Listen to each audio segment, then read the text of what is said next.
Monsieur l'ambassadeur, Monsieur le Président, Mesdames et Messieurs, het is een genoegen u hier te ontvangen in het Stadshuis van Brussel ter gelegenheid van de academische zitting voor de uitreiking van de prijzen voor de Stichting Auschwitz 2016-2017. Madame Lécheville, Marion Le Maire, ne pouvant être des nôtres ce soir, m'a fait l'immense privilège en me proposant de la remplacer à cette séance académique qui lui tient particulièrement à cœur, vous le savez. Alors je vais être honnête avec vous, j'ai dû m'y remettre à plusieurs reprises pour préparer ce petit mot d'introduction, essayer de trouver les mots justes pour témoigner de mon admiration et vous dire à quel point être ici, parmi vous, aujourd'hui, est important, véhicule des émotions et a du sens pour moi. Des émotions en me rappelant les mots de ma grand-mère, dont j'étais si proche, qui m'a pour la première fois parlé de ces camps de concentration avec des mots un peu glaçants, maladroitement peut-être, mais avec son cœur et son histoire. Je devais avoir 10 ans. Des émotions évidemment en pensant à mes amis qui ont perdu des proches, parfois très proches à Auschwitz. De l'admiration pour les promoteurs de la fondation, là où nous aurions pu comprendre qu'à la peur et la mort allait succéder la haine et le désir de vengeance, un élan humaniste et généreux est né. S'il est vrai qu'il faut toujours regarder devant soi, il est tout aussi vrai que le souvenir de la Shoah doit être conservé. C'est pour cela que la collecte des témoignages et l'étude comparative de la Shoah avec les autres crimes de masse et les génocides doivent évidemment se poursuivre.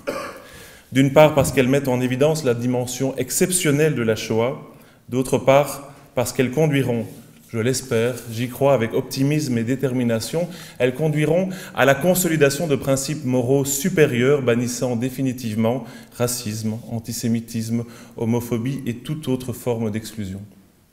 C'est un combat compliqué qui prendra plusieurs générations, il est loin d'être gagné. Le négationnisme en est une illustration passive, l'extrémisme en est une manifestation active. Il y a quelques jours, le Parlement fédéral allemand a vu le retour de l'extrême droite en son sein. À l'heure où nous parlons, les conservateurs autrichiens discutent avec la même extrême la formation d'un gouvernement. Votre préoccupation et votre vigilance trouvent donc, hélas, plus que jamais leur justification dans notre monde. Je me trouve aujourd'hui parmi vous comme nouvel échevin depuis quelques semaines.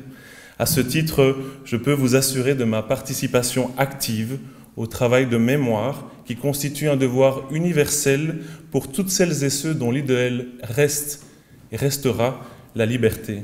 Mesdames et messieurs, je voudrais m'adresser maintenant aux lauréats des prix ainsi qu'aux docteurs, doctorants et chercheurs qui viennent de trouver dans les organes dirigeants de la Fondation Auschwitz des interlocuteurs intéressés et motivés pour leurs recherches. Bien sûr, je laisserai à Monsieur le Président le soin d'annoncer qui sont ces lauréats, mais je tiens tout d'abord à les féliciter, ensuite à leur dire combien sont précieux leurs travaux de recherche. Outre la haute teneur scientifique de ceux-ci, ils constituent une immense aide à celles et ceux qui œuvrent à l'étude et aux tentatives de prévention des crimes de masse et des génocides. L'hommage que, ce faisant, la Fondation Auschwitz rend aux victimes des camps de concentration et d'extermination nazis et l'encouragement qu'il adresse ainsi à la communauté des personnes qui ont décidé d'orienter leur vie vers l'étude de l'innommable dans l'espoir de l'éradiquer un jour font que c'est pour moi, tout simplement, une immense fierté de vous accueillir et de pouvoir participer à cette séance académique.